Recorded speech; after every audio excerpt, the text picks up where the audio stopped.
السلام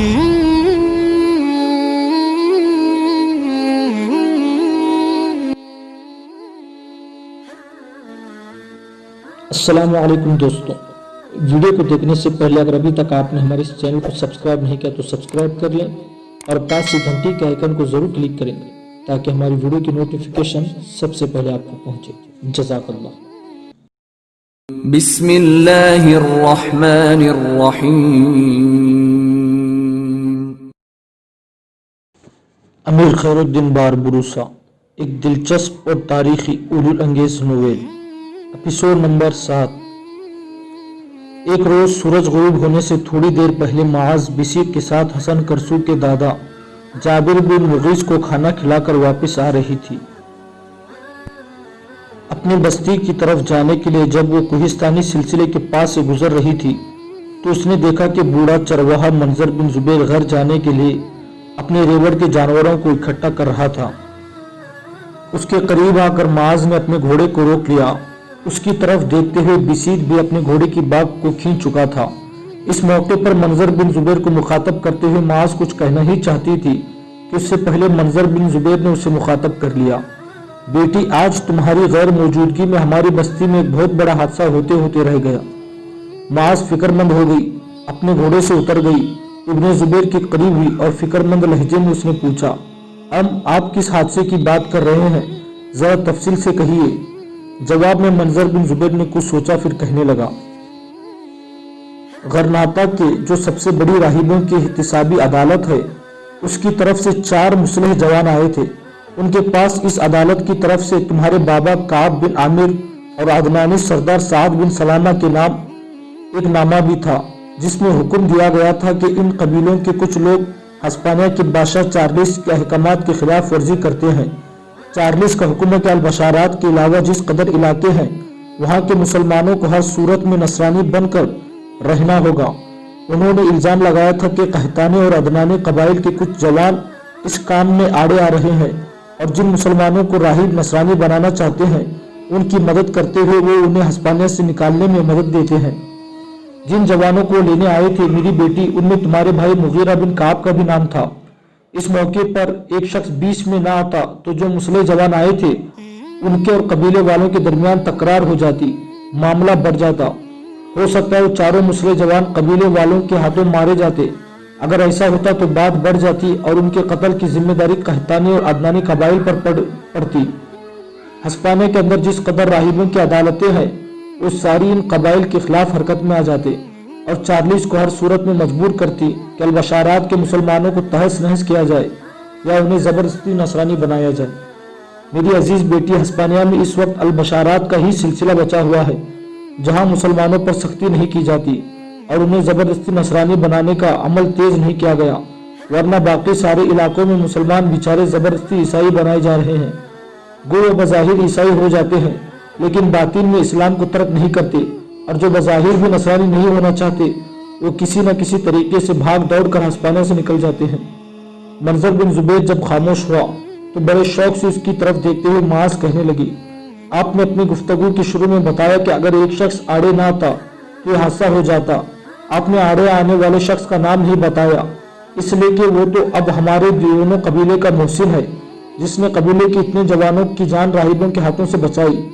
لمحے بھر کے لیے منظر بن زبیر نے بڑے غور سے معاذ کی طرف دیکھا، پھر کہنے لگا، جو شخص آڑے آیا، مصیبت یہ ہے کہ تم اسے پسند نہیں کرتی، اس سے نفرت کرتی ہو، اور وہ اس کوہستانی سلسلے کی خانقاہوں کا نوجوان راہب لیسانگو ہے۔ لمحے بھر کے لیے معاذ چونکی، پھر کہنے لگی، کافی ماہ گزر گئے، اس راہب کو میں نے کبھی دیکھا نہیں۔ ایک بار کافی عرصے پہلے آپ جانتے ہیں کہ وہ ہماری حویلی میں آیا تھا اور اس موقع پر میں نے اس کی اہانت بھی کی تھی۔ اب اگر اس کی وجہ سے ہمارے قبیلے کی کچھ جوان جن میں میرا بھائی بھی شامل ہے وہ غرناطہ میں راہبوں کی عدالتوں میں جانے سے بچ گئے تو میں اس لیسانگو کے نام کے راہب سے نہ صرف یہ کہ اپنے گزشتہ رویے کی معافی مانگ لوں گی بلکہ اس کا شکریہ بھی ادا کروں گی۔ معاذ رکی، پھر دوبارہ کہنے لگی، گو اپنے حویلی میں نے اس کی توہین کی تھی، اس کو کافی ماہ بیت چکے ہیں، پھر بھی میں اس سے معذرت ضرور کروں گی۔ کیا وہ اس وقت خانقاہ ہی میں ہے؟ اس پر منظر بن زبیر کہنے لگا، نہیں بیٹی، میرے خیال میں وہ اس وقت تمہاری حویلی ہی میں ہے۔ معاذ اپنے گھوڑے کی طرف بڑھی اور کہنے لگی، میں وہی جاتی ہوں، और उसे मिलकर उसका शुक्रिया अदा करती हूँ। माज घोड़े की रिकाब में पांव रखने ही लगी थी कि मंजर बिन जुबैर ने फिर उसे मुखातब किया, माज मेरी बेटी, तुम्हारे लिए एक और अच्छी खबर भी है। घोड़े पर बैठते बैठते माज रुक गई, गौर से मंजर बिन जुबैर की तरफ देखा, उसके करीब ही और बड़े शौक से पूछने लगी, कैसी खुशखबरी बेटी? तुम रोज मुझसे पूछती हूँ कि कब आलम इस्लाम का अजीम मुजाहिद हसन करसू इन इलाकों की तरफ आएगा, तो मैं तुम पर इंकिशाफ करूं कि हसन करसू थोड़ी देर पहले ही यहाँ पहुंचा है। मंजर बिन जुबैर के इस इंकिशाफ पर माज की हालत बिल्कुल ही बदल गई थी। उसके चेहरे, उसकी आंखों में दूर दूर तक खुशियां और तमानत रक्स कर गई थी। फिर बेपनाह खुशी का इजहार करते हुए कहने लगी, अब हसन करसू यहाँ आया है तो उसका क़याम कहाँ है? यहाँ के हुकूमती नुमाइंदों को इसके आने की खबर नहीं होनी चाहिए। अगर किसी को पता चल गया तो यहाँ के राहिब उसे पकड़ने की कोशिश करेंगे, इसलिए कि सब जानते हैं कि हसन करसू खैरुद्दीन बारबरोसा के अहम आदमियों में से एक है। बेटी, इसके मुतालिक तुम्हें फिक्रमंद होने की जरूरत नहीं है। राहिब लिसांगो की तरह हसन करसू भी इस वक्त तुम्हारी हवेली ही में मौजूद है। मंजर बिन जुबैर ने मुस्कुराते हुए माज से कहा था। इससे आगे माज ने कुछ ना कहा, बड़ी तेजी से मुड़ी और अपने घोड़े की तरफ भागी, लेकिन एकदम रुक गई, इसलिए कि उसने देखा कि एक तरफ से राहिब लिसांगो उन्हीं की तरफ आ रहा था। बेचारी माज ना जानती थी कि राहिब लिसांगो ही असल में हसन करसू है। उसे देखते हुए माज ने लम्हे भर के लिए अपने सर को खजाया, कुछ सोचा, फिर रुक कर वो लिसांगो का इंतजार करने लगी। इस मौके पर वो मुड़कर मंजर बिन जुबैर से लिसांगो के मुताबिक कुछ कहना ही चाहती थी कि एकदम चौंक पड़ी, इसलिए कि उसने देखा कि 4 नसरानी मुस्लिम जवान जो गरनाता की इंतजामिया से ताल्लुक रखते थे, जिनके गलों में सलेबी लटक रही थी, अपने घोड़ों को दौड़ाते हुए लिसांगो के पीछे आए थे। फिर उनमें से एक ने आवाज देकर लिसांगो को रोकने के लिए कहा था। इस वक्त लिसांगो माज, बिसीत और मंजर बिन जुबैर के करीब पहुंच चुका था। रुकने वाले की आवाज को माज, बिसीत और मंजर बिन जुबैर ने भी सुना था। यह आवाज सुनकर लिसांगो रुक गया। जब मुस्लिम जवान करीब आए तो उनमें से एक ने घोड़े पर ही बैठे लिसांगो को मुखातब किया, अजीज राहिब, तुम्हारा ताल्लुक अलजजायर से है। तुम्हारे लिए बेहतर होगा कि तुम हिस्पानिया के मामलात में दखल अंदाजी ना करो। देखो, आज तुमने माली तौर पर हमें बेपनाह नुकसान पहुंचाया है। हम इन 2 कबाइल के जिन नौजवानों को पकड़ने के लिए आए थे, उनको पकड़ने का हमें कोई किसी ने हुक्म नहीं दिया था, बल्कि हमने अपने तौर पर उनकी फहरिस्त बनाई थी और उन्हें पकड़ने के लिए आए थे। हम चाहते थे कि जब हम उन्हें पकड़ेंगे तो हमारी गिरफ्त और पकड़ से बचने के लिए ये हमें भारी हुक्म देंगे और हम उनसे हुक्म लेकर उन्हें छोड़कर वापस चले जाएंगे। वो कहने वाला जब खामोश हुआ तब खा जाने वाले अंदाज में लिसांगो ने उन्हें मुखातब किया, इस तरह घोड़े पर बैठकर मुझसे बात करना मैं गुस्ताखी समझता हूँ। चारों घोड़े से उतरकर बात करो। माज और मंजर बिन जुबैर लिसांगो की आवाज सुन रहे थे। लिसांगो का लहजा ऐसा तहकमाना था कि वो चारों अपने घोड़े से उतर गए।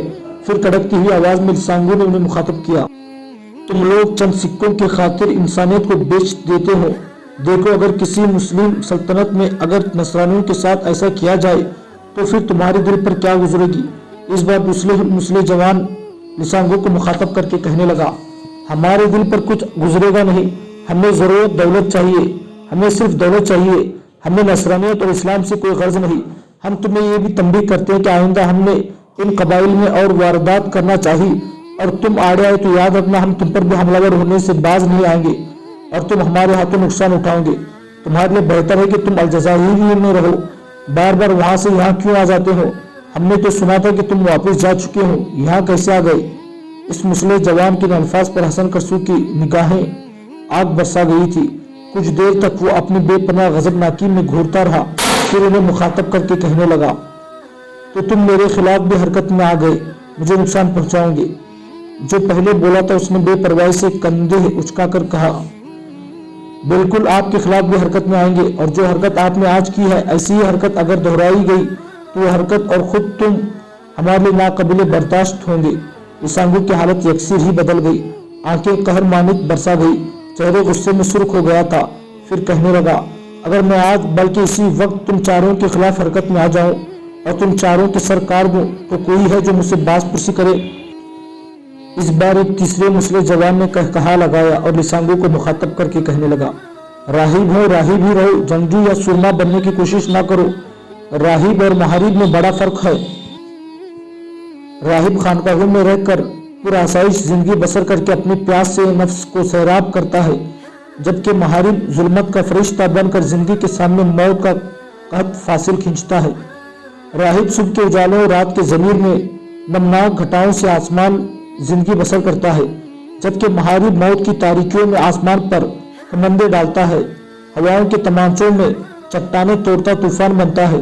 وہ مسلح جوان یہی تک کہنے پایا تھا کہ معاذ بن زبیر اور بسیط کے کانوں میں راہب لسانگو کی دھڑاتی ہوئی آواز پڑی تھی۔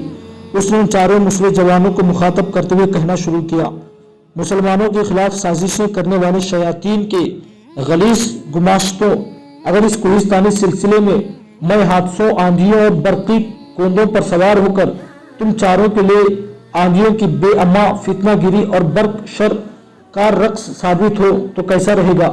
ان چار میں سے ایک نے پھر کہا لگایا اور کہنے لگا: کیوں ہمارے ہاتھوں حرام موت مرنے پر تل گئے ہو؟ سورج دیکھو مغرب میں غروب ہونے والا ہے۔ اس وقت یہاں صرف 3 ہیں اور وہ کھڑے ہوئے ماجرا دیکھ رہے ہیں۔ زیادہ پھیلیں گے تو ہم پہلے تمہاری گردن کاٹیں گے، اس کے بعد ان تینوں کو بھی موت کے گھاٹ اتار دیں گے تاکہ کوئی تمہیں مرتا ہوا دیکھ نہ سکے۔ معاذ کے دیکھتے ہی دیکھتے راہب لسانگو عجیب سے انداز میں حرکت میں آیا۔ اس نے جو راہبانہ عبا پہن رکھی تھی وہ اتار کر ایک طرف پھینک دی۔ اب اس کے نیچے چمکتا ہوا عبا داری لباس تھا جس کے اندر سے اس کی چمکتی ہوئی ذرہ تانگ جھانک کر رہی تھی۔ کمر پر ٹپکا تھا جس کے اوپر اس نے تلوار اور خنجر کی خوبصورت سرخ رنگ کی پٹی باندھی رکھی تھی۔ ایک جھٹکے کے ساتھ اس نے اپنی کھلنے پیچوں والا امامہ بھی اتار دیا۔ وقت کی آنکھ نے دیکھا کہ اس کے سینے اس کے سر پر چمکتا ہوا آئینہ خود تھا جس پر ڈوبتے ہوئے سورج کی سرخ شعاعیں منعکس ہو کر عجیب سا سما باندھ گئی تھی۔ پھر لسانگو نے ایک جھٹکے کے ساتھ اپنی تلوار بے نیام کی پیٹھ پر ڈھال بھی تھی جس سے اس نے فوراً اتار کر اپنے بائیں ہاتھ میں لے لیا اور پھر للکارنے کے انداز میں اس نے چاروں کو مخاطب کیا: تم چاروں میرے مقابلے میں آؤ، پھر میں دیکھتا ہوں کہ مسلمانوں کے خلاف سازشیں کرنے والے تم کامیاب ہوتے ہو یا اس کوہستانی سلسلے کے اندر میں مسلمانوں کی مدد کرنے والا فوز مند اور کامیاب رہتا ہوں۔ ان چاروں نے تلواریں سونت لی تھی اور اس راہب سمجھتے ہوئے انہوں نے اپنی پیٹھوں پر بندھی ہوئی ڈھالیں اتارنے کی زحمت نہیں کی تھی۔ وہ یہ خیال کرتے تھے کہ راہب ان کے سامنے ایک لمحے بھر نہیں نکالے گا اور وہ اسے ٹکڑوں میں بانٹ دیں گے۔ اب وہ چاروں آہستہ آہستہ راہب کی طرف بڑھے تھے۔ اس موقع پر معاذ پریشان، فکر مند اور اداس ہو گئی تھی۔ قریب ہی کھڑے منظر بن زبیر کو مخاطب کرتے ہوئے کہنے لگی: اب یہ راہب لسانگو عجیب و غریب انسان ہے، یہ مسلمانوں کے حق میں اور نصرانیوں کے خلاف بول رہا تھا۔ کیسا انسان ہے، ہمیں آگے بڑھ کر اس کی مدد کرنی چاہیے ورنہ وہ چاروں مسلح جوان اسے نقصان پہنچائیں گے۔ اس موقع پر معاذ کی طرف دیکھتے ہوئے منظر بن زبیر نے بڑی رازداری میں کہنے لگا: بیٹے، اگر تو ایک راز کو افشا نہ کرے تو میں اس کا تم پر اظہار کروں۔ معاذ نے تیز نگاہوں سے منظر بن زبیر کی طرف دیکھا۔ کیسا راز؟ منظر بن زبیر نے مسکرایا: میری بیٹی، یہ لسانگو نام کا راہب ہی اصل میں حسن کرسو ہے۔ دیکھ بیٹی، کسی پر اس کا اظہار نہ کرنا ورنہ ان سرزمینوں میں لسانگو کے روپ میں جو کام حسن کرسو کرنا چاہتا ہے نہیں کر پائے گا۔ میں نے تمہیں بتا دیا کہ لسانگو ہی حسن کرسو ہے۔ بسیط، تم بھی میری بات غور سے سنو، خبردار کسی پر ظاہر نہ ہو کہ لسانگو اصل میں حسن کرسو ہے۔ منظر بن زبیر کے اس انکشاف پر معاذ دنگ رہ گئی تھی۔ انتہائی شوق سے وہ راہب لسانگو یعنی حسن کرسو کی طرف دیکھنے لگی تھی۔ اس موقع پر چاروں مسلح جوان اس پر حملہ ور ہونے کے لیے اس کے قریب آ چکے تھے۔ اچانک معاذ زمین پر بیٹھ گئی، پھر ایک دم سے وہ قبلہ رو ہو کر زمین پر سجدہ ریز ہو گئی اور گڑ گڑاتے ہوئے روتے ہوئے کپکپاتی آواز میں کہہ رہی تھی: اے اللہ، تو حسن کرسو کو اپنے حفظ و امان میں رکھنا۔ اے اللہ، یہ عالم اسلام کے ان جوانوں میں سے ہے جو شیطانوں کی شیطانیت کے سامنے ملائکہ کی جبینوں کا سجود، اندھیرے کا لباس پہننے والوں کے سامنے ستاروں کی حکایت جیسے جال بن جاتے ہیں۔ معاذ پھوٹ پھوٹ کر رو رہی تھی۔ معاذ ایک دم چونکتے ہوئے اٹھ کھڑی ہوئی، اس لیے کہ اس کے کانوں میں دھاڑی دائی ہوئی آواز میں کئی بار اللہ اکبر کی تکبیریں سنائی دی۔ اس نے کھڑے ہو کر جب حسن کرسو کی طرف دیکھا تو حسن کرسو چاروں سے ٹکرا چکا تھا اور چاروں بار بار اس پر حملہ ور ہو رہے تھے اور وہ کمال صناعی پر جمالی ہنر مندی کا مظاہرہ کرتے ہوئے ان چاروں کے حملوں کو روکتے ہوئے ان پر جوابی حملہ بھی کر رہا تھا۔ اس موقع پر تحسین امیز انداز میں منظر بن زبیر نے معاذ کی طرف دیکھتے ہوئے کہنا شروع کیا: بیٹی، تم دو تنہا ہی کیوں نہ ہو لیکن بھیڑ بکریوں کے ریوڑ کے سامنے آتے ہوئے ہچکچاتا نہیں۔ میری بچی شاہین اپنے آشیانوں سے کتنی ہی دور کیوں نہ ہو وہ کرسو کے سامنے آتے ہوئے اپنے جذبات اور احساسات پر گھبراہٹ محسوس نہیں کرتا۔ بیٹی مطمئن رہ، تو نے زمین پر جو سجدہ ریز ہو کر اس کے لیے دعا مانگی ہے وہ رنگ ضرور آئے گی۔ یہ حسن کرسو ہے، میں تمہیں یقین دلاتا ہوں یہ چاروں اس سے ٹکرا رہے ہیں اور ان کے ٹکڑے ٹکڑے کر کے گزر جائے گا۔ منظر بن زبیر کی بات کا جواب معاذ دینا ہی چاہتی تھی کہ چونک پڑی، اس لیے کہ قضا میں 2 چیخیں سنائی دی تھی۔ پھر وہ دنگ رہ گئی تھی۔ حسن کرسو سے ٹکرانے والے چاروں میں سے 2 کو حسن کرسو نے موت کے گھاٹ اتار دیا تھا۔ باقی دونوں نے اپنے آپ کو محفوظ کرنے کے لیے اور حسن کرسو کے سامنے اپنی دفاع کو مضبوط کرنے کے لیے اپنی پیٹھ پر لٹکتی ہوئی ڈھالیں ڈھمالنی چاہی، تو حسن کرسو بڑی خونخواری سے ان پر حملہ ور ہوا اور ان دونوں میں سے ایک کو موت کے گھاٹ گہری نیند سلا دیا۔ آخر میں بچنے والا کبا رہا تھا اور اپنی پیٹھ سے اپنی ڈھال اتار چکا تھا، لیکن موت کو اپنے قریب دیکھ کر اس پر لرزرہ طاری ہو رہا تھا۔ حسن کرسو کچھ دیر تک اس کو گھورتا رہا، پھر عجیب سے انداز میں اس پر حملہ ور ہوا اور آخری بچنے والے کپکپاتے ہوئے اپنے دفاع تک نہ کر سکا۔ حسن کرسو کی تلوار بلند ہوئی اور اس کا بھی خاتمہ کر گئی۔ حسن کرسو نے فوراً اپنی تلوار صاف کر کے نیام میں کی، زمین پر پڑا ہوا امامہ اٹھا کر پھر اپنے سر پر باندھ لیا اور راہبانہ ابا جو اس نے اتاری تھی وہ بھی اس نے پہن لی۔ پھر معاذ کے لیے ایک اور حیرت انگیز قدم حسن کرسو نے اٹھایا۔ وہ اس طرح کے مرنے والوں کے چاروں گھوڑے جو قریب ہی کھڑے تھے، ایک گھوڑے کی طرف حسن کرسو بڑھا۔ رکاب میں پاؤں جمائے بغیر اس نے شاہین کی طرح ایک غسیلی جست لگائی اور گھوڑے پر سوار ہو کر اس کی باگیں سنبھالتے ہوئے اسے ایڑ لگا دی۔ گھوڑے کو بھگاتا ہوا جب حسن کرسو منظر بن زبیر، معاذ اور بصیر کے قریب آیا تو اسے مخاطب کرتے ہوئے بڑی ارادت مندی اور عقیدت کے ساتھ معاذ نے اسے مخاطب کیا۔ ان چاروں مسلح جوانوں کے خلاف کامیابی پر میں آپ کو مبارکباد دیتی ہوں۔ آپ کی شجاعت، آپ کی جوانمردی، اسلام اور مسلمانوں سے آپ کی چاہت اور محبت کو سلام کرتی ہوں۔ مجھے پتا چلا کہ میرے بھائی کے علاوہ آپ نے کچھ اور جوانوں کو بھی ان کے ہاتھوں گرفتار ہونے سے بچایا ہے، اس لیے آپ کا شکریہ۔ بہت ماہ پہلے ایک بار جب آپ ہماری حویلی میں آئے تو آپ کے حق میں مجھ سے ایک گستاخی ہوئی تھی، میں اس کے لیے معذرت خواہ ہوں، آپ سے معافی مانگتی ہوں۔ جب تک معاذ بولتے رہے حسن کرسو مسکراتے اس کی طرف دیکھتا رہا۔ معاذ جب خاموش ہوئی تو اس کی طرف دیکھے بغیر کسی قدر زمین کی طرف دیکھتے ہوئے حسن کرسو کہہ رہا تھا، بی بی تمہیں معذرت کرنے کی ضرورت نہیں ہے، شرمسار ہونے کی بھی ضرورت نہیں ہے، نہ شکریہ ادا کرنے کی۔ دیکھو میں ایک راہب ہوں اور ہمارا مدعا اور مقصد انسانیت کی بہتری اور بھلائی ہے۔ اس موقع پر معاذ حسن کرسو کو مخاطب کر کے کچھ کہنا ہی چاہتی تھی کہ حسن کرسو نے منظر بن زبیر کی طرف دیکھا اور اسے مخاطب کیا۔ یہ چاروں مرنے والے غرناطہ کی انتظامیہ سے تعلق نہیں رکھتے تھے، نہ ان کا تعلق راہبوں کی کسی احتسابی عدالت سے ہے۔ یہ بس مسلمانوں کے علاقوں میں لوٹ گھوس کا لائے عمل میں اور منصوبے بنا کر آئے تھے جو ناکام ہو گیا ہے۔ ہو سکے تو ان کی لاشوں کو یہی کہیں کسی گڑھے میں ڈال کر ٹھکانے لگا دو اور ان تینوں کے گھوڑوں کو بھی بستی میں لے جاؤ اور یہ تم لوگوں کے کام آئیں گے۔ یہ گھوڑا جو اس وقت میرے پاس ہے یہ میرے پاس رہے گا۔ میں پہلے نیچے خانقاہ میں جاتا ہوں، اس کے بعد اپنے دادا کے پاس جاؤں گا، اس لیے کہ قحطانی قبیلے کے سردار کعب بن عامر نے مجھ پر انکشاف کیا ہے کہ میرے دادا سخت بیمار ہے، اس کے بچنے کی کوئی امید نہیں۔ مجھے یاد کرتا ہے میں یہاں سے پہلے نیچے خانقاہ میں جاؤں گا، پھر اپنے دادا کی طرف جاؤں گا۔ اگر دادا مان گیا تو میں اسے اپنے ساتھ ہی لے جاؤں گا، اس لیے کہ آج آدھی رات کے وقت میں نے یہاں سے کوچ کرنا ہے۔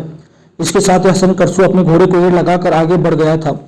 اس موقع پر معاذ اپنے جذبات اور احساسات کا اظہار کرنے کے لیے حسن کرسو سے بہت کچھ کہنا چاہتی تھی لیکن کچھ نہ کہہ سکی، اس لیے کہ حسن کرسو گھوڑے کو ایڑ لگاتا ہوا نیچے خانقاہ کی طرف چلا گیا۔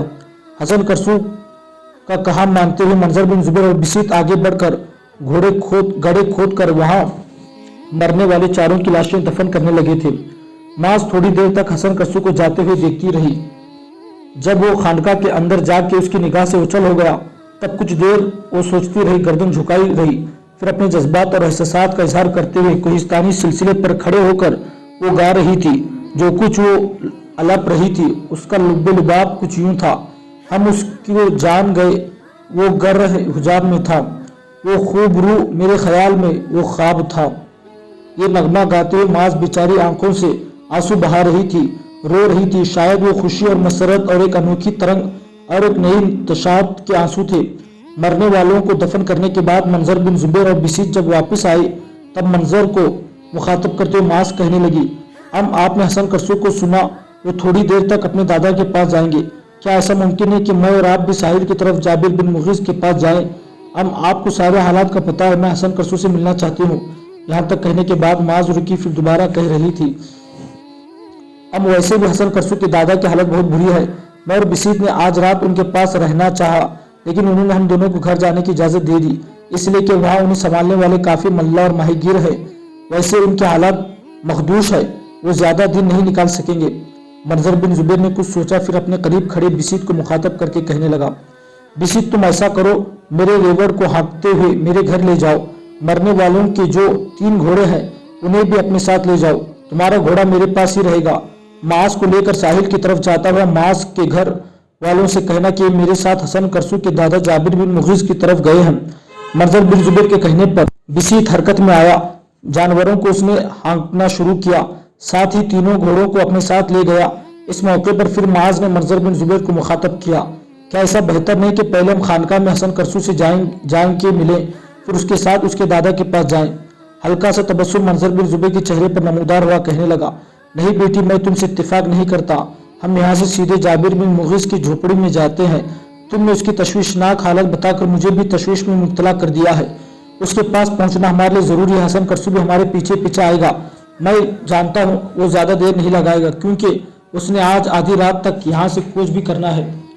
कोच का नाम सुनकर माज और उदास और अफसरदा हो गई थी। कुछ देर सोचों में खोई रही। दोबारा उसने मंजर को मुखातब किया, ये हसन करसू कब यहाँ आए और आज आधी रात के वक्त किस सिमत रवाना हो जाएंगे?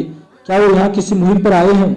मंजर बिन जुबैर संजीदा हो गया, कहने लगा, नहीं बेटी, ऐसी कोई बात नहीं है। दरअसल वो एक बहरी बेड़े के एक हिस्से के साथ मगरिब की तरफ जाएगा। खरोदुन बार बरूसा इस वक्त कुस्तुनतुनिया में है। उसकी किलाहगरों ने खबर दी थी कि कुछ हस्पानिया जहाज नई दुनिया से दौलत लेकर हस्पाने की तरफ आ रहे हैं। हसन करसू उन पर हमलावर होगा। जो कुछ उनके पास है उसे छीनकर खैरुद्दीन बार बरूसा का रुख करेगा। हसन करसू के साथ काकाब भी है, जिसे अहले यूरोप शैतान शिकारी के नाम से पुकारते हैं। मंजर बिन जुबैर जब खामोश हुआ तो माज पहले की निस्बत और ज्यादा उदास और अफसरदा हो गई। कहने लगी, ये तो बड़ी खतरनाक और इंतहाई मुश्किल मुहिम है। हस्पानिया के जो नए जहाज नई दुनिया से दौलत ला रहे हैं, उनकी हिफाजत के लिए उनके बहरी बेड़े का भी हिस्सा होगा। लिहाजा ये मुहिम खतरनाक सूरत भी इख्तियार कर सकती है। जवाब में मंजर बिन जुबैर मुस्कुराया, कहने लगा, मेरी बच्ची, तुम्हें फिक्रमंद होने की जरूरत नहीं। खैरुद्दीन बार बरूसा और उसके साथी मौत से हम कलाम होने वाले आंधियाओं और तीरह और तारा फिजाओं में धुआंधार घटाओं जैसे हैं। मौत के गिरोहों, मर्ग की आतिश, कज़ा के कुएं जैसे समुंदर के अंदर ये अपने शिकार की तलाश में सरगर्दा रहते हैं। रात को थप्पड़े मारते बर्फानी हवाओं में बदल जाते हैं। मेरी बच्ची, जहां ये लोग इस्लाम पसंद कुव्वतों के लिए नगमों की इनायत, गुले लाला की अजीमत, जमाले जूद, नगमों के गोहर और विजदान की नीलम है, वहां ये मुसलमानों के दुश्मनों के लिए झुलसा देने वाले सूरज के लौ काले बौखार की चढ़ाव, नफरतों की उदास रातों और अजियतों की अंगड़ाई से भी ज्यादा होलनाक अजियतदा होते हैं। बेटी, मैं जानता हूँ तू हसन करसू को पसंद करती है, पर तुम इसके लिए ज्यादा फिक्रमंद ना हो कि ये लोग जिंदगी से प्यार नहीं करते। पर एक बात मैं तुम्हें बता दूं, जो लोग जिंदगी से प्यार नहीं करते, मौत भी उनसे कतरा कर गुजरती है, और जो लोग जिंदगी के लिए भाग दौड़ और जद्दोजहद करते हैं, मौत उनके ताक़ुब में लग जाती है। यहाँ तक कहने के बाद मंजर बिन जुबैर रुका, फिर कहने लगा, हम दोनों बाप बेटी को ज्यादा देर यहाँ खड़े नहीं रहना चाहिए। आओ अब साहिल की तरफ चलते हैं। इसके साथ ही दोनों घोड़ों पर सवार हुए और उन्हें एड़ लगाते हुए वो साहिल की तरफ उन्हें सर पर दौड़ा रहे थे। घोड़ों को एक तरफ बांधने के बाद जब वो हसन करसू के दादा जाबिर बिन मुगीज के झोपड़े में दाखिल हुए तो फिक्रमंद हो गए, इसलिए कि जाबिर बिन मुगीज के पास कुछ माहीगीर बैठे हुए थे। वो जब आगे बढ़े तो करीब बैठे हुए माहीगीर एक तरफ हट गए। जाबिर बिन मुगीज की तरफ देखते हुए इंतहाई परेशानी और फिक्रमंदी में मंजर बिन जुबैर की तरफ देखते हुए माज बोल पड़ी, लगता है जाबिर बिन मुगीज की हालत पहले से ज्यादा तशवीशनाक हो गई है। जिस हालत में मैं और बिसीत उसे छोड़कर गए थे, उसकी निस्बत अब हालत ज्यादा खराब है। माज के इन अल्फाज का जवाब मंजर बिन जुबैर देना ही चाहता था कि एक ढली हुई उम्र का माहीगीर दोनों के करीब आया और मंजर बिन जुबैर की तरफ देखते हुए कहने लगा, जाबिर बिन मुगीज की हालत बहुत ज्यादा खराब हो गई है, उसके बचने की कोई उम्मीद नहीं। उस माहीगीर के अल्फाज ने माज को और ज्यादा परेशान और फिक्रमंद कर दिया था। दोनों जब आगे बढ़े तो उन दोनों को देखते हुए माज जाबिर बिन मुगीस के चेहरे पर बड़ा तकल्लुफ दह तबस्सुम नमूदार हुआ। जाबिर और माज दोनों आगे बढ़कर उसके पास बैठ गए और माहिगीर जो झोपड़ी में थे वो उठकर बाहर निकल गए। थोड़ी देर तक बारी बारी मंजर बिन जुबैर और माज की तरफ देखने के बाद जाबिर बिन मुगीस की निगाहें मंजर पर जम गई। फिर उसे मुखातब करके कहने लगा, हसन नहीं आया? जाबिर बिन मुगीस की टांगे दबाते हुए दुख भरे अंदाज में मंजर कहने लगा, उसे आपकी बीमारी का इल्म हो चुका है और वो यहाँ पहुंच चुका है, थोड़ी देर तक यहाँ आएगा। दुख भरे अंदाज में जाबिर ने मंजर की तरफ देखा, फिर देखते ही लहजे में कहने लगा, फिर दुखते हुए लहजे में कह रहा था, कब आएगा जब अंधेरी रात में जिंदगी का जमाल राख हो जाएगा, जब नफ्स की जंजीरों में जकड़ी रूह आजाद हो जाएगी, जियत के सर चश्मे खुश्क हो जाएंगे। थोड़ी देर तक झोपड़े में खामोशी रही। इस दौरान माज ने जाबिर बिन मुगीस को मुखातब किया, आपने अपने पोते हसन करसूक के यहाँ आने पर पाबंदी क्यों लगाई थी? शफकत भरे अंदाज में जाबिर बिन मुगीस ने माज की तरफ देखा, फिर कह रहा था, पाबंदी इसके लिए लगाई थी ताकि वो अपनी माँ बहन को तलाश करने के लिए ज्यादा जद्दोजहद करे। कुछ देर तक जाबिर बिन मुगीस खामोश रहा, होड़ काटता रहा, आंखों में नमी उतर आई थी। फिर सुलगते हुए लहजे में उसकी आवाज झोपड़ी में उभरी, हाय हाय उसकी माँ और बहन मेरे लिए बुरा ख्वाब, नजर नजर की रोशनी, नफ्स की नफ्स नगीमे। यहाँ तक कहने के बाद जाबिर बिन मुगीस रुक गया। इसके लिए बोला मुश्किल हो गया था। अपनी निगाहों को बड़ी मुश्किल से हरकत देते हुए मंजर बिन जुबैर की तरफ देखा और कहने लगा, शायद परवाज के लिए मेरी रूह हसन करसूक के इंतजार ना कर सके। जब वो मेरी मौत के बाद यहाँ आई तो उसे कहना कि तेरे दादा ने तुझे माफ किया, काश मरने से पहले मैं उसकी शक्ल देख सकता। वो मेरे खानदान से बचने वाला आखिरी फर्द है। मैं दिल की रोशनी तारीख रात की तारीकी में सिर्फ एक ही दुआ मांगता हूँ, जमीन और आसमान के पैदा करने वाले मेरे बेटे को लंबी उम्र देना, उसे आसूदगी और तमानियत अता करना और उसे अपनी कौम और मिल्लत की दुख दर्द बांटने और खिदमत करने की जज्बात अता करना। जाबिर बिन मुगीस की आवाज़ अब लम्हा ब लम्हा बढ़ती जा रही थी। उसकी हालत देखते हुए माज बेचारी फूट फूट कर रोने लगी थी। मंजर बिन जुबैर की आंखों से भी आंसू बह निकले थे। जाबिर बिन मुगीस के करीब ही जमीन के अंदर छोटी से मशगल गड़ी हुई थी और उसकी लौ कभी हवा की तेज झोंकों के सामने मधम हो जाती और कभी बिल्कुल सीधी होकर तेज रोशनी देने लगती। ऐसे में अचानक झोपड़ी के दरवाजे पर हसन करसू नमूदार हुआ। माज और मंजर बिन जुबैर की पुश्त उसकी तरफ थी, लिहाजा दोनों ने उसे देखा न था। इतने में झोपड़े के अंदर हसन करसू की आवाज़ बुलंद हुई थी। अपने दादा को मुखातब करते हुए वो बड़ी इंकिसारी और आजिजी से कहा था, दादा मैं अंदर आ जाऊं? इस आवाज़ पर माज और मंजर बिन जुबैर दोनों चौंक गए थे। माज अपनी जगह पर खड़ी हो गई, मंजर बिन जुबैर भी उसकी तरफ देखते हुए खड़ा हो गया। इस मौके पर माज हसन करसू को मुखातब करके कुछ कहना चाहती थी कि कमरे में जाबिर की आवाज़ सुनाई दी। हसन करसू की आवाज़ कहाँ से आई? अगर ये कहीं नज़दीक है तो उसे कहो कि वो आ जाए, इसलिए कि मैं उसे अब आखिरी मुलाकात का मुंतजिर हूँ। मेरी रूह के कोच कर जाने के बाद वो आया तो क्या आया? इन अल्फाज ने जहाँ हसन करसू को पिघला कर रख दिया था वहाँ माज की हालत भी बुरी हो गई थी। हसन करसू भागता हुआ झोपड़े में दाखिल हुआ, अपने दादा के पास बैठा। उस वक्त जाबिर बिन मुगीस की आंखें बंद थी। उसका सर अपनी गोद में रखते हुए हसन करसू कांपती हुई आवाज में कह रहा था, दादा मैं आ गया हूँ, मैं हसन करसू तुम्हारे पास बैठा हूँ। दादा उठ, मुझे मार, लोहे की सलाखें गर्म करके मेरे जिस्म को दाग, लेकिन मुझसे बिछड़ने की बात मत करना। हसन करसू के अल्फाज पर माज सिसकियां लेते हुए रोने लगी थी। मंजर बिन जुबैर की आंखों से भी आंसू बह निकले थे। अपने दादा को मुखातब करते हुए हसन करसू कह रहा था, दादा जो हुक्म तूने मुझे दिया था अब तक मैं उसकी इत्तिबा नहीं कर सका। वो तू लोहे की सलाख गर्म कर और मुझे दाग दे, क्योंकि मैं इस काबिल हूँ। अगर ऐसा नहीं कर सकता तो मुझे मार, मेरे जिस्म से गोश्त नोच ले, मेरी हड्डियां तोड़, उन्हें पीस कर रख दे, पर मुझसे रूठने की बात ना कर। फिर अचानक हसन करसू ने अपने दादा की सर चटाई पर रखा, करीब ही जमीन पे पुश्त जलती हुई मशगल उठाया और अपने दादा को मुखातब कर कहने लगा, दादा ले पकड़, ये जलती हुई मशगल आग लगा दे, मुझे जलाकर भस्म कर दे, मुझे इसलिए कि मैं इस काम की तकमील नहीं कर सका जो तूने मुझे सौंपा था। माज जो पहले हिचकिचां ले रही थी अब धाड़े मार मार कर रो रही थी। उससे न जाने क्या सोच तड़प कर आगे बढ़ी। एक झटके के साथ उसने हसन करसू से मशगल ले ली और दोबारा जमीन में गाड़ दी और फिर मशगल के पास ही बैठकर अपने सर दोनों घुटने में छुपाए वो बेचारी बच्चों की तरफ बिलक बिलक कर रो रही थी।